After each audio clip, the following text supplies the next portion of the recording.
name's Dr. Zacharias and I'm an integrative adult sleep coach and iRest meditation teacher. In this video I'm going to give you my top tips on how to get a good night's sleep.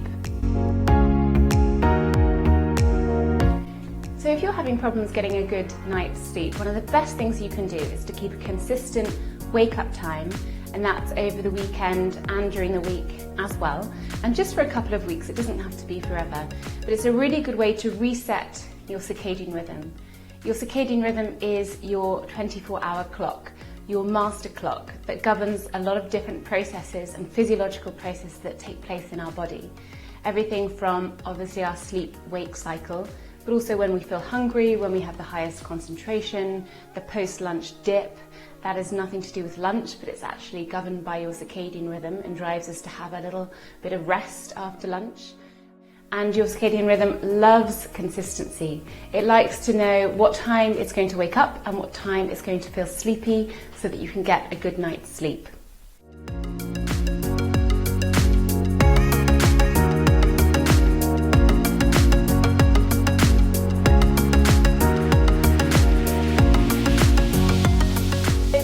Sleep tip is actually quite related because it's also to do with when you go to bed and when you wake up. But it's looking at it through the window of a sleep efficiency. So you may have heard about sleep efficiency. It's calculated by the amount of time you spend asleep over the amount of time you spend in bed. So you want to have a high sleep efficiency. You want to be spending the maximum amount of time in bed asleep. And this is really important because your body and mind need to associate being in bed with being asleep. So if we end up, say, trying to make up for a lack of sleep by spending more and more time in bed, we actually become accustomed to the fact that it's quite normal to be in bed and not sleeping. So if we spend 10 hours in bed and we're only sleeping 5 hours, that'll give us a 50% sleep efficiency. So we need to get that up.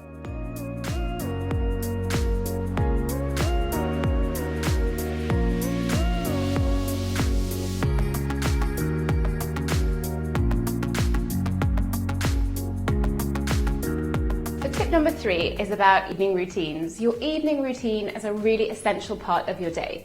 It creates a barrier between your day and your night and a time to transition from doing, thinking, trying, problem solving, to digesting, processing, resting, everything that's happened during the day. And if we don't have this evening routine, we can end up hitting the pillow, and that's when our mind starts to kick in and digest everything that's happened, right? We start thinking about everything. So we need that window before we go to bed to give ourselves time to process everything that's happened, to start calming the nervous system, so starting to do some more peaceful activities, less stimulation, and to let the nervous system really calm down. The evening routine should be around 30 to 60 minutes in length, but start from where you are. So if you currently have no evening routine, even 15 minutes ritual can be a really good way to start bringing this into your daily schedule. Set an alarm at the beginning of your evening routine and make this non-negotiable part of your day. So in our house at 9 o'clock, we drop tools and we start to do something that is nurturing and nourishing for ourselves, a time to look after yourself and enjoy your evening.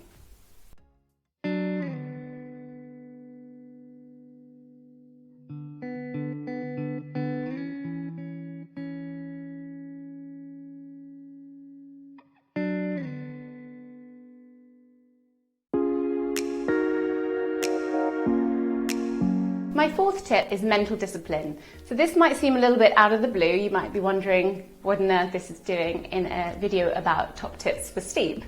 But what I'm talking about is for when people who wake up in the middle of the night and they start to think, well, now my day is ruined, I'm never going to be able to get back to sleep. And this is the moment where you need to practice real mental discipline. You need to not let for a moment come into your mind the doubt that you're going to get back to sleep.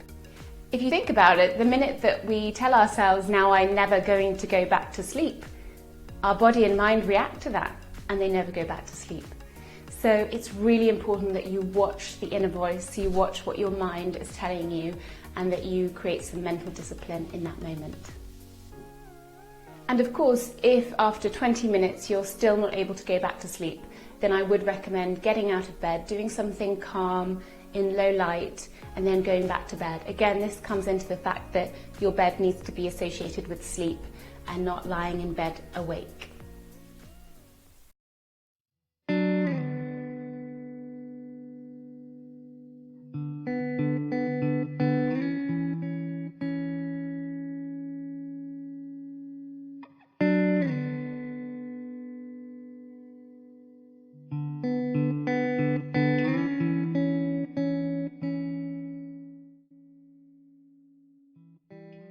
So you can try now, just draw attention to sensation in your mouth, in your tongue, your teeth, and your gums. Notice where your lips touch.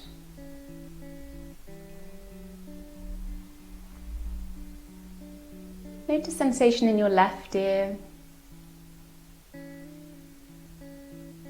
your right ear, and both ears together.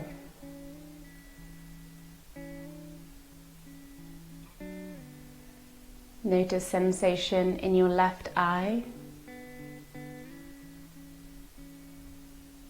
your right eye, and both eyes together. You can have your eyes open or closed in this moment, whatever feels comfortable for you.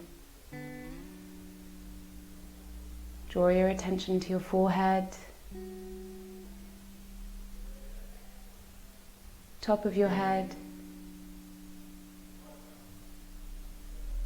back of the head,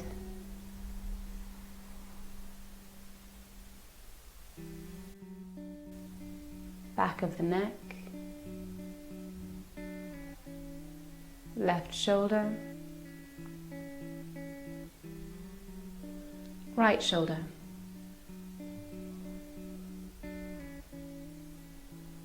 So just checking in now, noticing how the body feels, noticing sensation throughout the body, letting your attention wander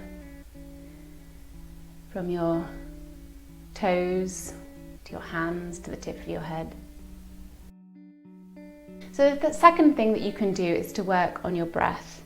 And I say work, but really there's not much work to be done here. It's very simple. First, we can start by just drawing our attention to the breath, noticing whether the breath is shallow or deep, fast or slow. Noticing where we feel the breath in our body, in our nostrils, chest, our abdomen. Without fixing or changing the breath, just noticing what it feels like to breathe.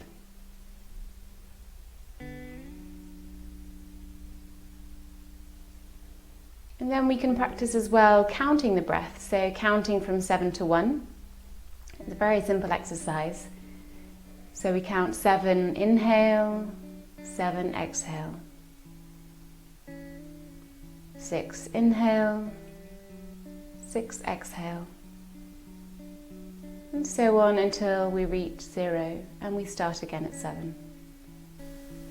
So these are 2 very simple exercises, and you can find many more, but the body and breath are a really fantastic way to calm the nervous system and prepare for a restful night's sleep, or indeed to get yourself back to sleep in the middle of the night.